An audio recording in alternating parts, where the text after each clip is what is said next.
મહેસાણામાં આજે ભારત ભારતી સંગઠન દ્વારા મહાન આયોજક અને લોખંડ પુરુષ તરીકે ઓળખાતા સરદાર વલ્લભભાઈ પટેલની 150મી જન્મ જયંતિને અનુલક્ષીને વિશેષ પ્લાનિંગ મીટિંગનું આયોજન કરવામાં આવ્યું હતું। આ બેઠક મહેસાણાની પ્રતિષ્ઠિત સેફ્રોની હોટેલ ખાતે યોજાઈ હતી, જેમાં ગુજરાત રાજ્ય માટેની આગામી યોજનાઓ અને સંગઠનની કામગીરી અંગે વિસ્તૃત ચર્ચા કરવામાં આવી।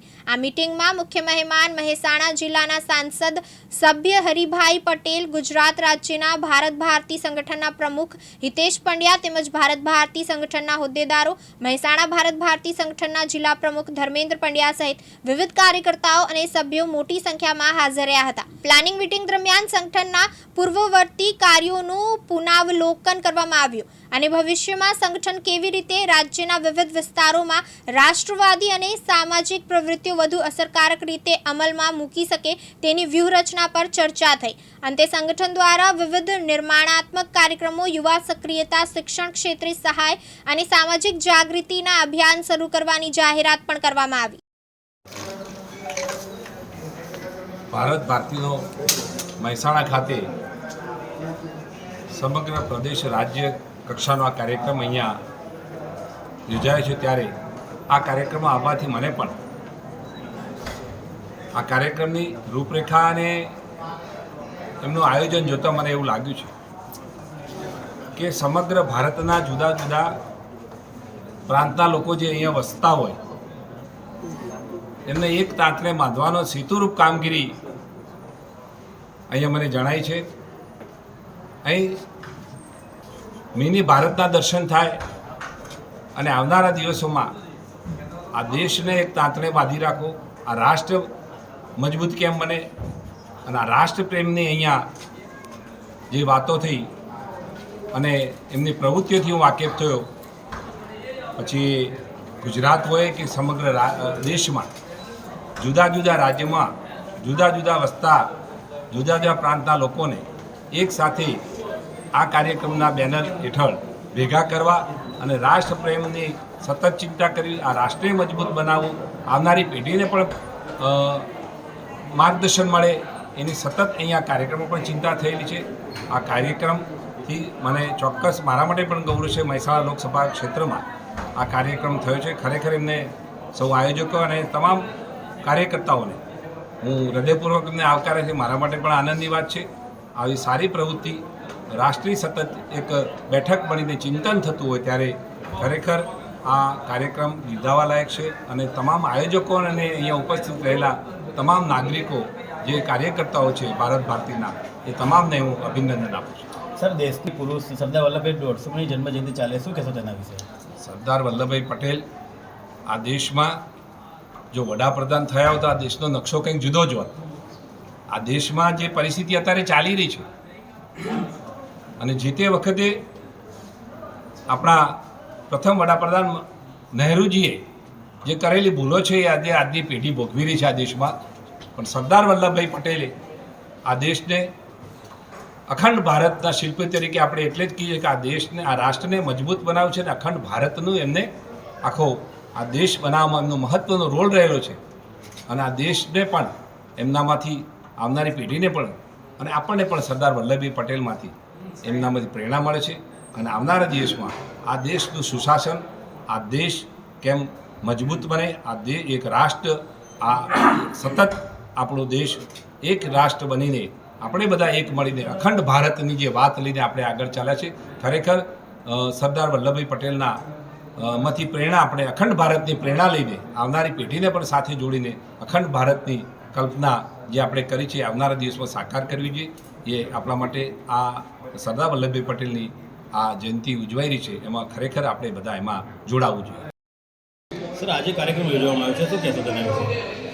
ભારત ભારતીના ગુજરાત પ્રદેશનો હું અધ્યક્ષ છું। મારું નામ હિતેશ પંડ્યા, ગાંધીનગર અમદાવાદમાં રહું છું અને ભારત ભારતી સાથે 10 વર્ષથી જોડાયેલો છું। ભારત ભારતી છે ને એ એક શહેરની અંદર વસતા અહીંયા આપણે ગુજરાતમાં બિન ગુજરાતી જે લોકો હોય તેનું એક સંગઠન છે જેમાં જેને મિની ભારત કહી શકાય.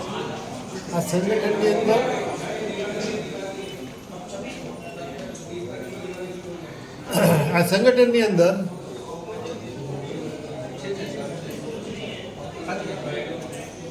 ગુજરાતભરમાં અમારે મોટા મોટા શહેરોમાં અને મહાનગરોમાં અને બધે આ અમારું સંગઠન છે. હમણાં જ અમે જુલાઈ મહિનામાં સ્ટેચ્યુ ઓફ યુનિટી ખાતે અમારું 4થું રાષ્ટ્રીય અધિવેશન મળ્યું. અમારું આ વર્ષનું ડેડિકેશન સરદાર વલ્લભભાઈ પટેલની 150મી જયંતિને એના વિચારો સાથે ઉજવણી કરવાનું છે. એટલે અમે અમારું 4થું અધિવેશન રાષ્ટ્રીય અધિવેશન સ્ટેચ્યુ ઓફ યુનિટી ખાતે રાખ્યું હતું. અને સ્ટેચ્યુ ઓફ યુનિટીમાં ખાતેના એ 3 દિવસના પ્રદર્શન અધિવેશનમાં 22 રાજ્યોમાંથી અને 75 મહાનગરોમાંથી 370થી વધુ પ્રતિનિધિઓ આવ્યા હતા. અને આ બધાએ સંકલ્પ લીધો છે કે આપણે સરદારના વિચારોને આગળ ધપાવવા માટે આપણે આ ભારત ભારતીના નેજા હેઠળ કાર્ય કરીશું. એટલે એ સંદર્ભમાં હવે ગુજરાતમાં શું કરવું એના માટેની આ ગુજરાત રાજ્યની સ્ટેટની કમિટીની પ્લાનિંગ મિટિંગ છે. આ પ્લાનિંગ મિટિંગમાં અમે આ સરદાર વલ્લભભાઈની જન્મજયંતિના સંદર્ભમાં કાર્યક્રમો પણ ગોઠવ્યા છે.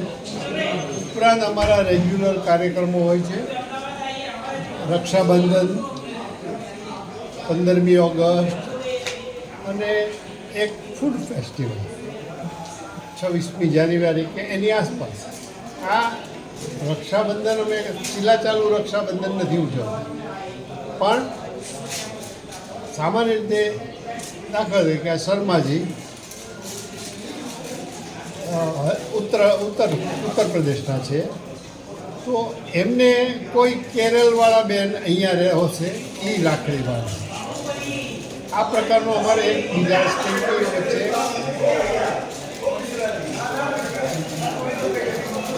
અંતર મીન્સ કે ભાઈ બહેનોનો સાથેનો સંબંધ સાથેનો આ ગાઢ બને એ સંદર્ભમાં અમે રક્ષાબંધન ઉજવતા હોઈએ છીએ. જે ભારત ભારતી દ્વારા અહીંયા મહેસાણામાં એક આયોજન મિટિંગનું આયોજન કરવામાં આવ્યું હતું, જેનો મુખ્ય ઉદ્દેશ્ય એવો છે કે સરદાર વલ્લભભાઈ પટેલની 150મી જન્મ જયંતિ ભારત વર્ષ ઉજવી રહ્યું છે, તો તેનું 150થી વધારે શહેરોમાં ભારતના આપણે આનું આયોજન કરવા જઈ રહ્યા છે. ભારત ભારતી ગુજરાતમાં પણ આ રીતે અલગ અલગ શહેરોમાં, નગરોમાં સરદાર વલ્લભભાઈ પટેલની 150મી જન્મ જયંતિને આપણે ઉજવણી કરવાની છે, જેનો મુખ્ય ઉદ્દેશ્ય એવો છે રાષ્ટ્રભાવના.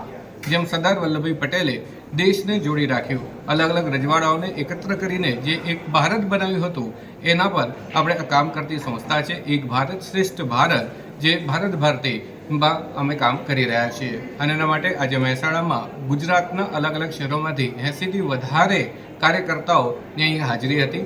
અને 1.5 દિવસની આ એક કાર્યશાળા હતી, જેમાં અમે આયોજન કરેલું છે કે કેવી રીતે સરદાર વલ્લભભાઈ પટેલની જન્મ જયંતિનું આયોજન કરીશું, દેશના યુવાનો, મહિલાઓને આની સાથે કેવી રીતે જોડવું, રાષ્ટ્રભાવના કેવી રીતે યુવાનોમાં પ્રેરિત કરવી, એના માટેનું આ એક અમારું આયોજન હતું, એક પ્રયત્ન હતો. ભારત ભારતી દરેક સમાજને કેવી રીતે એકસાથે જોડવાનો પ્રયત્ન કરે છે, આગામી સમયમાં કેવી રીતે પ્રોગ્રામ લેશે? ભારત ભારતી જે છે એમાં અલગ અલગ ભાષાભાષીના લોકોને અમે સાથે જોડતા હોઈએ છીએ. જેમ કે ભારતનું દરેક શહેર એક લઘુ ભારત છે. જો તમે અમદાવાદની વાત કરતા હો કે સુરતની વાત કરો, તો એમાં 22 જેટલા રાજ્યો આપણા ભારતના છે, એના બધા જ લોકો સાથે રહે છે. તો બધાને એક સૂત્ર સાથે જોડવા માટે એકાત્મતા આપણે જેને કહીએ છીએ, એ સંકલ્પમાં જે સરદાર વલ્લભભાઈ પટેલની હતી એની પર જ ભારત ભારતી આ કાર્ય કરી રહ્યું છે. છેલ્લા 20 વર્ષથી ભારત ભારતી સતત આ પ્રકારના પ્રયત્ન કરી રહ્યું છે અને આગળ પણ આવા જ પ્રયત્ન કરીને ભારતના બધા લોકોને એક સાથે જોડવાનો અમે પ્રયત્ન કરીશું. અત્યારે મહારાષ્ટ્રની અંદર જે મુદ્દો ચાલી રહ્યો છે મરાઠી બોલવાનો, એના વિશે શું કહેશો? એમાં પોતે સુશીલભાઈ તમે જો એ મરાઠી છે, પણ એના 3 પેઢીથી અહીંયા ગુજરાતમાં રહી રહ્યા છે. પણ આપણે એ જ વાત છે ભારતનું દરેક રાજ્યના ભાષા આપણે માતૃભાષા છે અને કયા લોકો ક્યાં શું કરી રહ્યા છે એમાં આપણે એને એટલું બધું ધ્યાન નથી આપવાનું. આપણે જે રાષ્ટ્રભાષા છે એ હિન્દી છે, દેવભાષા સંસ્કૃત છે અને આખો ભારતના ભાષા એ આપણા માટે માતૃભાષા છે. એ જ લઈને ભારતમાંથી ચાલી રહ્યા છે. महसाना में जो प्रोग्राम रचा है उसके बारे में आपका क्या कहना है, क्या करने जा रहे हो? हाँ, ये भारत भारती हमने पिछले साल यहाँ स्टार्ट किया था, पिछले रक्षाबंधन में. पिछले रक्षाबंधन में भी हरिभाई पटेल यहाँ उपस्थित रहे थे. वनी क्लब में हमने फंक्शन किया था और सौभाग्य आज भी हरिभाई का हमें प्राप्त हुआ. आज हमारे आयोजन मीटिंग थी और उसके साथ साथ हमने रक्षाबंधन सूत्र कार्यक्रम भी रखा.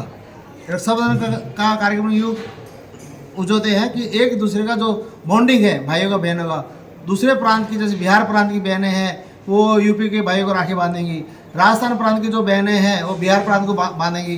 ऐसे विभिन्न प्रांतों से एक नया रिश्ता यहाँ जुड़ता है दोनों और उससे एक एकात्म की भावना पैदा होती है. इसलिए हम ये रक्षाबंधन उजवते हैं. अनूप सिंह चावड़ा, दिव्यांग न्यूज, महेसाणा.